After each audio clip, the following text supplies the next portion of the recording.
Dr. Feldman, since you're the only medical doctor on the panel, I'm going to ask you an obvious question. The legal system in America basically says that in order to have a prescription drug, you need a doctor to write a prescription. So a doctor's judgment is involved in that administration of that very basic principle. So my question to you is this.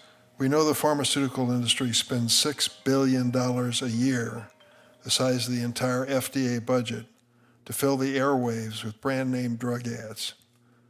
That way patients can not only pronounce Xarelto, maybe even spell it, but they can also tell their doctors that's the blood thinner they want. So the pharmaceutical industry must believe that that's good enough to inform the consumer of the benefits of this drug and some of the dangers of the drug at one time, but to basically get them to the point where they go to the doctor and say, I want Xarelto. Then the doctor in our system has to make a professional judgment. Is that the right drug for this patient? Is there a better drug? Clearly, Pharma believes that the consumer suggestion is going to be pretty powerful in this equation.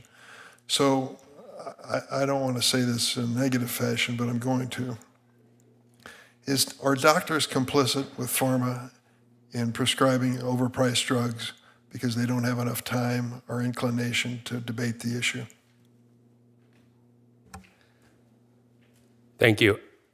I think doctors, clearly, as you said, pharmaceutical companies are spending this money on advertising because they think it works and because to some extent it does work.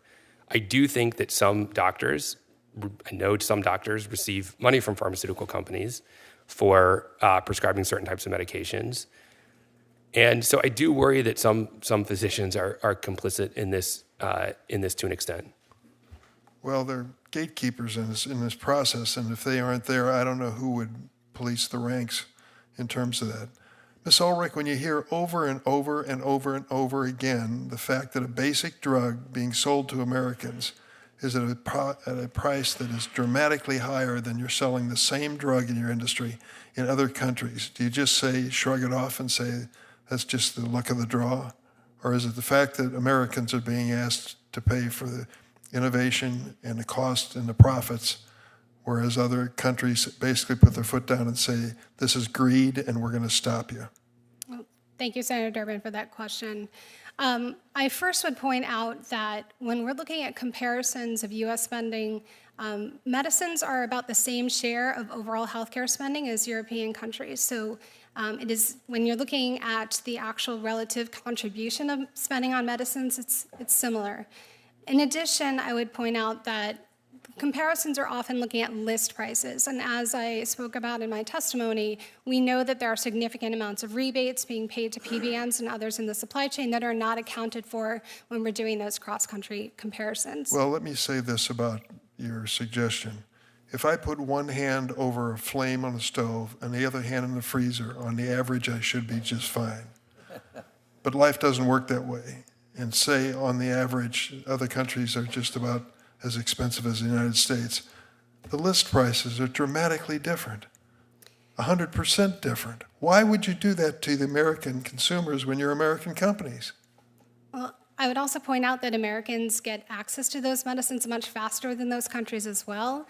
85% of globally approved new medicines are available to patients in the US versus about 40% in the EU countries. And cancer medications, European patients are getting access 2 years later on average. So patients are benefiting from that innovation as well. Mr. Mitchell, what do you think? Well, I think that drug companies file first here because we are the largest market in the world with the highest prices in the world.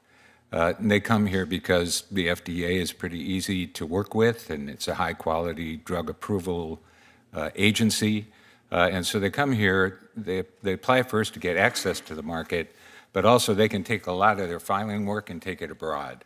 It's interesting to note, because the IRA was raised earlier, that even after the IRA is fully implemented, we will still be the largest market in the world with the highest prices in the world, and they are still going to file first here. And it's because it's in their business interest to do so.